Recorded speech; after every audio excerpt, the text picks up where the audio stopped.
Me llamo Sofía Ruiz. Tenía 34 años cuando un desconocido se sentó frente a mí en una pequeña cafetería en el barrio de Salamanca, en Madrid, y me dijo que no presentara la demanda de divorcio. Era primera hora de la tarde. El local olía a café quemado y a abrigos empapados por la lluvia. Los oficinistas hablaban en voz baja a nuestro alrededor. Nada en aquel momento parecía dramático, pero sentía el pecho apretado, como si el aire hubiera cambiado de repente. El hombre se presentó como Javier Morales.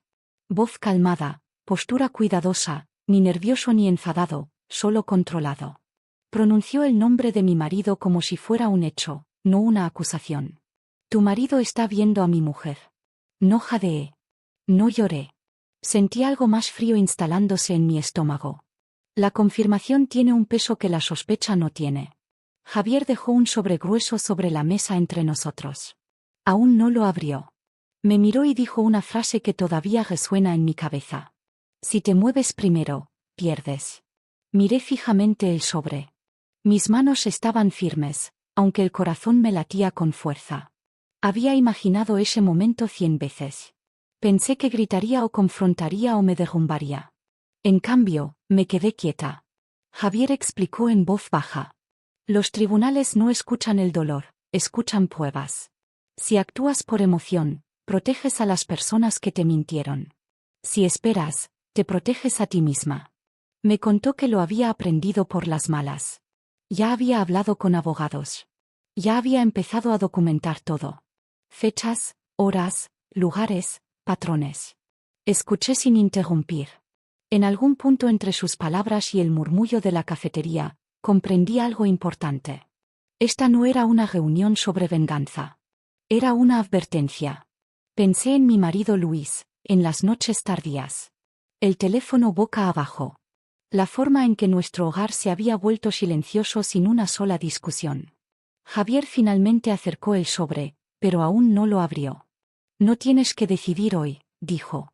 Solo prométeme una cosa. No te precipites. Asentí una vez. Aún no lo sabía, pero aquel momento en aquella cafetería corriente fue el momento en que mi vida dejó de girar y empezó a avanzar con intención. Antes de que todo se rompiera, creía que mi vida era sencilla y estable. Llevaba 7 años casada con Luis Navarro. Trabajaba en operaciones para una empresa de logística. Horas largas pero predecibles. Yo trabajaba en remoto como especialista en localización. La mayoría de los días traducía documentos en nuestra mesa de la cocina con la radio sonando suavemente de fondo. No éramos personas dramáticas. No publicábamos grandes declaraciones en redes ni nos sorprendíamos con viajes. Nuestro matrimonio se basaba en rutinas. Sábados por la mañana en el supermercado, comida para llevar los viernes, una película en el sofá donde Luis siempre se dormía antes del final. Luis no era romántico, pero era fiable. Si algo se rompía, lo arreglaba. Si necesitaba ayuda, aparecía. Rara vez alzaba la voz. Nunca olvidaba pagar las facturas. Ese tipo de constancia me parecía seguridad. Me decía a mí misma que eso era lo que parecía el amor adulto. Mirando atrás, me di cuenta de lo fácil que fue confundir el silencio con la lealtad. Luis no hablaba mucho de sus sentimientos, pero yo asumía que eso significaba profundidad. No compartía mucho sobre el trabajo, pero yo asumía que eso significaba responsabilidad. No había señales de alerta evidentes entonces, ni gritos, ni distancia que pudiera nombrar, solo una casa tranquila y una vida predecible. A mis padres les caía bien. Mis amigas decían que tenía suerte de tener un matrimonio calmado. Yo estaba de acuerdo. Creía que la ausencia de conflicto significaba la presencia de confianza. Aún no sabía que un hogar puede estar en silencio no porque sea seguro, sino porque alguien ya ha empezado a irse emocionalmente. En aquel momento, pensaba que había elegido bien. Pensaba que la constancia era lo mismo que el compromiso. Me equivoqué en eso. Los cambios no llegaron de golpe. Llegaron en silencio, capa sobre capa en nuestros días hasta que el patrón se hizo imposible de ignorar. Luis empezó a llegar más tarde a casa. Al principio eran las 9, luego las 10, luego cerca de la medianoche.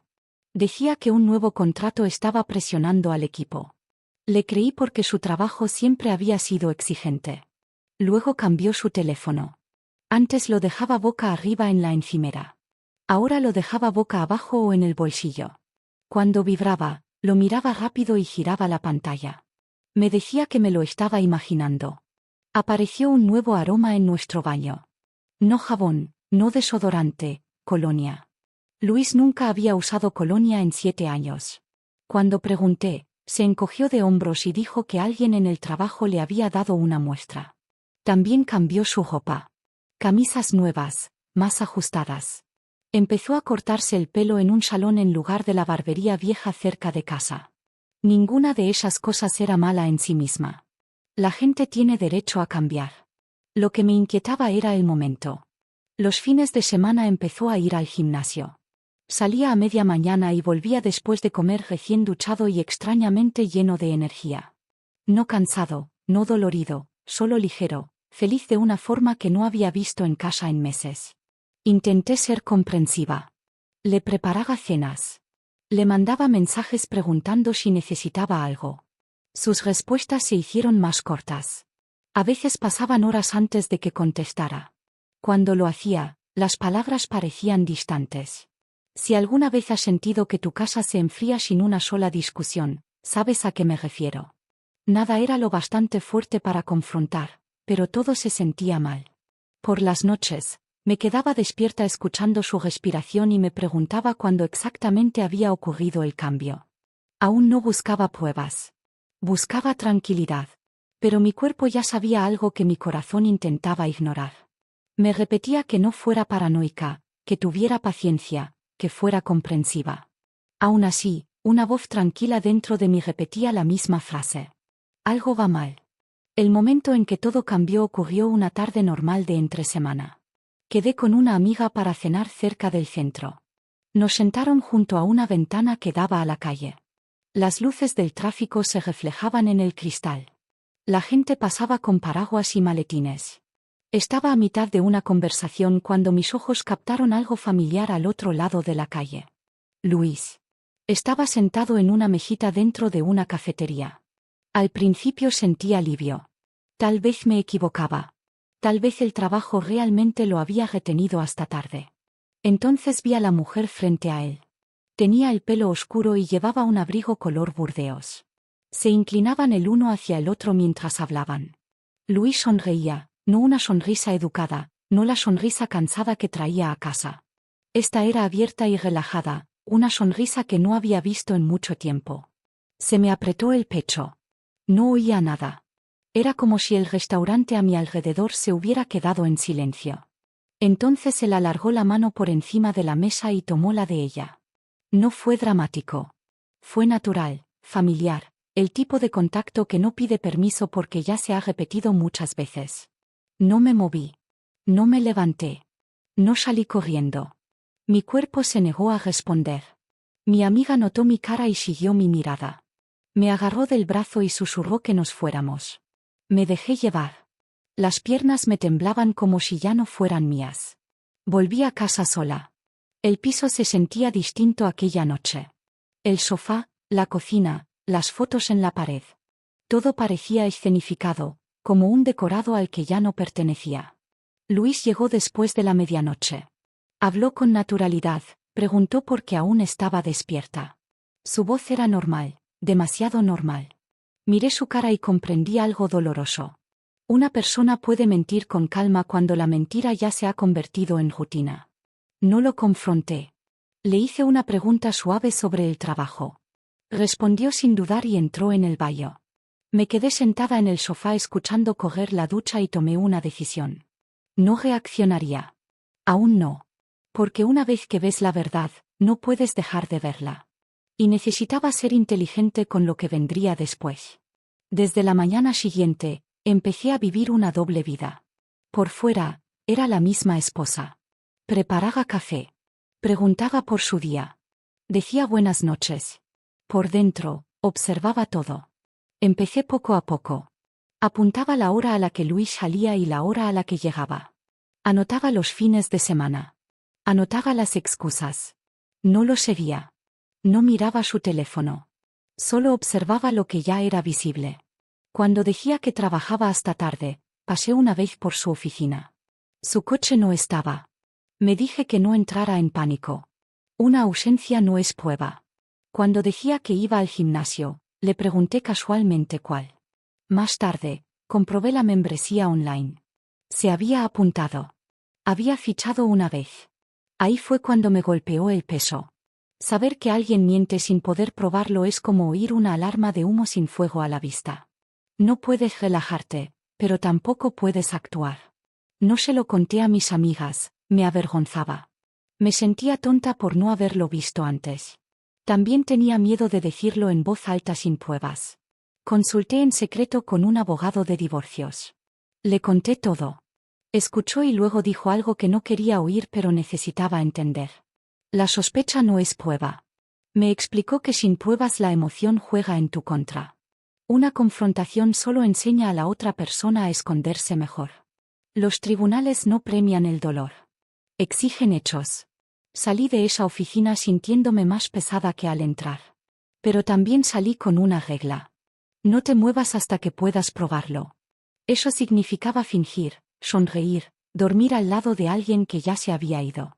Fue lo más solitario que he hecho nunca, pero era necesario. Javier Morales apareció un martes por la tarde.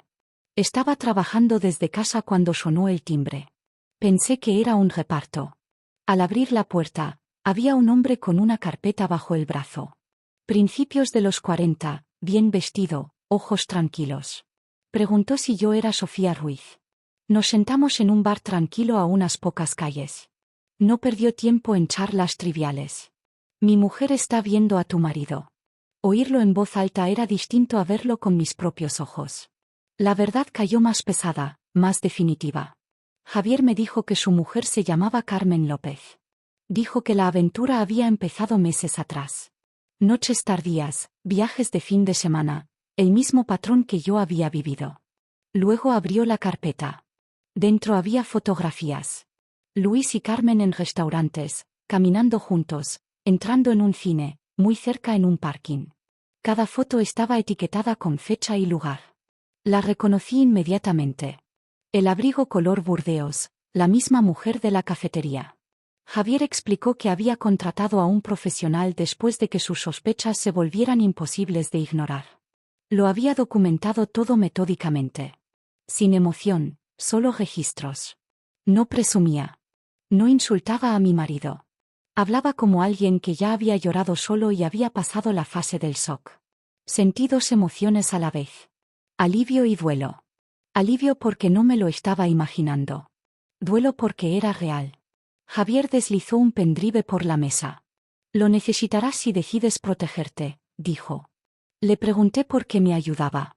Porque estamos en la misma situación, respondió, y nadie debería pasar por esto a ciegas. Antes de irnos, me dio su número. Me dijo que lo llamara si necesitaba aclarar algo de los archivos. Al levantarnos, hizo una pausa. Volveré a ponerme en contacto, dijo. Hay algo importante que debemos hablar. 3 días después, llamó. Esta vez su voz era más deliberada. Dijo que tenía un plan. Nos encontramos de nuevo en la misma cafetería del barrio de Salamanca. Javier ya estaba allí cuando llegué. No se levantó para saludarme. Esperó a que me sentara. Solo entonces sacó de debajo de la mesa un maletín negro rígido y lo colocó en la silla vacía junto a él. El sonido que hizo al tocar el suelo fue sordo y pesado. No lo abrió enseguida. Antes de enseñarte esto, dijo Javier, necesito que entiendas algo. Esto no es sobre venganza. Es sobre el momento. Luego abrió el maletín. Dentro había fajos de billetes ordenadamente atados. No necesitaba contarlos para saber que era una gran cantidad. Se me cortó la respiración a pesar de mí misma. Javier me miró directamente. Te estoy pidiendo que no presentes la demanda de divorcio todavía. Mi primera reacción fue enfado. Me parecía mal. Parecía que me compraban. Se lo dije inmediatamente, que yo no estaba en venta. Asintió como si esperara esa respuesta. Lo sé, dijo. Por eso esto no es un soborno. Es una compensación por aguantar. Explicó despacio. Si yo presentaba ahora, Luis entraría en pánico. El pánico llegaría a Carmen. Cortarían contacto, destruirían pruebas, reescribirían su historia. Lo que ahora parecía claro se volvería borroso en los tribunales. Esperar haría lo contrario. Los patrones se profundizarían. Las pruebas se multiplicarían. Las excusas desaparecerían. Javier dijo que planeaba esperar 3 meses más. Durante ese tiempo, seguiría documentando todo de forma legal y cuidadosa. Me pidió solo una cosa. No te muevas primero. Nada de mensajes emocionales, nada de confrontaciones, nada de cambios repentinos, solo comportamiento normal e información compartida que ya existiera. Solo hechos. Le pregunté por qué me necesitaba precisamente a mí. Porque si te mueves primero, tu marido avisará a mi mujer, dijo, y todo lo que he construido se derrumbará. El peso de aquello se posó sobre mí. Nuestras situaciones estaban conectadas. Un movimiento equivocado de cualquiera de nosotros protegería a las personas que nos traicionaron. Miré de nuevo el maletín. 3 meses me parecían insoportables. Vivir en la misma casa, actuar con normalidad, cargar con este conocimiento sola. Javier cerró el maletín y lo deslizó hacia mí. Este dinero no compra tu silencio, dijo. Compra espacio, tiempo para pensar con claridad en lugar de reaccionar desde el dolor. No lo toqué durante un largo rato. Luego asentí. Acepté esperar. No por el dinero, sino porque quería terminar esto de la forma correcta, con pruebas en lugar de rabia, con dignidad en lugar de caos. Llevé el maletín a casa aquel día, sintiendo su peso en las manos, no el peso del dinero, el peso de una decisión que lo cambiaría todo. Las semanas siguientes requirieron una disciplina que no sabía que tenía. Nada cambió en mi rutina. Seguía preparando el desayuno. Seguía haciendo preguntas neutras. Seguía deseándole un buen día. Desde fuera, nuestro matrimonio parecía intacto. Por dentro, yo documentaba. Javier y yo acordamos reglas estrictas. Nada de mensajes emocionales, nada de opiniones, solo hechos, fechas, horas, lugares. Si no se podía probar, no se compartía. Cuando Luis decía que tenía reuniones tardías, Javier confirmaba que Carmen salía de su oficina a la misma hora. Cuando Luis decía que viajaba por trabajo, Javier comprobaba discretamente los vuelos. Los patrones empezaron a coincidir demasiado perfectamente para ser casualidad. Encontré el contrato de alquiler del piso por casualidad mientras buscaba una factura de la luz. En Chamberí, 2 dormitorios. Luis era el único firmante. El contrato estaba fechado semanas antes de su excusa sobre el estrés laboral. Saqué fotos de cada página y devolví los documentos exactamente al mismo sitio. Javier me dijo que había hecho lo correcto. Las pruebas solo importan cuando están limpias. Nada de escenas, nada de acusaciones, nada de huellas digitales que pudieran cuestionarse. Lo tratábamos como una auditoría. Cada encuentro se registraba. Cada pernoctación se anotaba. Cada ubicación compartida reforzaba el expediente. Luis se relajó más en casa. Bajó la guardia. Creía que había conseguido dividir su vida en compartimentos separados. Ese es el error que comete la gente cuando miente el tiempo suficiente. Empieza a creer que controla la situación. Una tarde, mencionó un corto viaje de trabajo a Valencia, 3 días. Sonreí y le dije que tuviera buen vuelo. Javier confirmó que Carmen había reservado las mismas fechas. Ahí entendí algo importante. El silencio no es debilidad cuando se elige.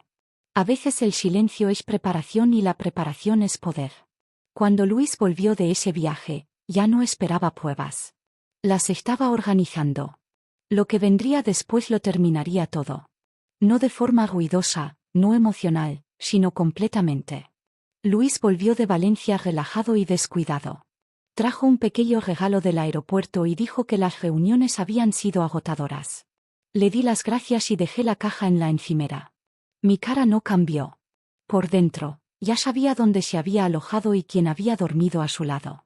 Javier lo había conseguido todo. Horas de entrada al hotel, comidas compartidas, fotos de ellos caminando juntos como una pareja sin nada que ocultar. Ya no era solo una aventura. Era un patrón de vida compartida. Una semana después, Luis me dijo algo nuevo. Dijo que el trayecto lo estaba agotando, que quizá tuviera sentido alquilar un pequeño piso más cerca del trabajo entre semana. Lo dijo con cuidado, observando mi reacción. Asentí y le dije que hiciera lo que creyera mejor. Esa decisión abrió la última puerta. Javier confirmó que Carmen se mudó al mismo piso. El registro del parking mostraba ambos coches toda la noche. Compras de supermercado aparecían en días compartidos. Se activaron cuentas de suministros. Ya no se escondían. Vivían juntos. Eso importaba. La cohabitación elimina excusas. Elimina confusión. Convierte una historia en un hecho. Elegimos un lunes por la mañana a las 10. Ambos abogados preparados. Ambas demandas presentadas en cuestión de minutos. Sin aviso, sin confrontación. El miércoles, se entregaron los papeles. Luis me llamó en pánico, preguntando dónde estaba. Corrió a casa con los documentos sellados y las manos temblando. Su voz era alta, pero sus ojos estaban vacíos. Le dije con calma que lo sabía todo, que tenía fotos, fechas, registros, prueba del piso, prueba del viaje, prueba de la vida que había construido mientras fingía que la nuestra estaba intacta. Intentó hablar, pero no salió nada. Cuando le dije que el marido de Carmen había presentado el mismo día, su cara se derrumbó. Aquella noche, la casa estuvo en silencio. No el silencio de la evasión, el silencio de la exposición. Por primera vez en meses, la verdad ya no tenía dónde esconderse. Y por fin dormí. Las semanas siguientes fueron tranquilas y procedimentales. Luis intentó negociar. Su abogado contactó con cifras que parecían razonables en la superficie, pero ignoraban la responsabilidad. Javier me contó que Carmen hizo lo mismo. Ambos querían que la historia terminara rápido y en silencio. Rechazamos. Cuando te pillan, a menudo quieres perdón sin responsabilidad. El tribunal no funciona así. Las vistas no fueron dramáticas. No hubo discursos, ni gritos, solo documentos revisados uno a uno. Fotos, cronologías, registros financieros, contratos de alquiler, registros de entrada, las pruebas no alzan la voz. Simplemente existen. Cuando se ofrecieron excusas, se derrumbaron bajo sellos de tiempo. Cuando se trasladó la culpa, contradecía documentos firmados. El juez no comentó las emociones. Comentó los hechos. La sentencia llegó semanas después. El matrimonio se disolvió con la responsabilidad claramente asignada. La división de bienes reflejó esa responsabilidad. Se concedieron daños no como castigo, sino como reconocimiento del perjuicio. Luis se mudó poco después. Empacó en silencio. Se disculpó una vez. Acepté la disculpa sin reabrir el pasado. El cierre no requiere reconciliación. Javier obtuvo un resultado similar. Hablamos brevemente después de que todo se finalizara. No hubo celebración, solo alivio. Lo que más me sorprendió fue lo ligero que se sentía mi hogar una vez que la verdad había pasado por él. Repinté las paredes, abrí las ventanas, recuperé la mesa de la cocina donde antes trabajaba y me preocupaba al mismo tiempo. Volví a dormir toda la noche. Mirando atrás, hay cosas que desearía que alguien me hubiera dicho antes. Confía más en los patrones que en las palabras. No confrontes cuando estás confundida. Confronta cuando estás preparada. Protege tus finanzas, tus documentos y tu red de apoyo en silencio y pronto. El silencio no es debilidad cuando es intencional. Esperar no significa aceptar. Significa elegir el momento que te protege. Esta historia no va de venganza. Va de autorrespeto respaldado por pruebas. No gané porque esperé. Gané porque esperé con propósito. Si esta historia te ha resonado, compártela con alguien que pueda necesitar oír que la paciencia puede ser poderosa. Deja un comentario y dime desde dónde estás viendo esto. ¿Confrontarías inmediatamente o recopilarías pruebas primero? Suscríbete para más historias sobre fuerza silenciosa, consecuencias reales y empezar de nuevo con claridad.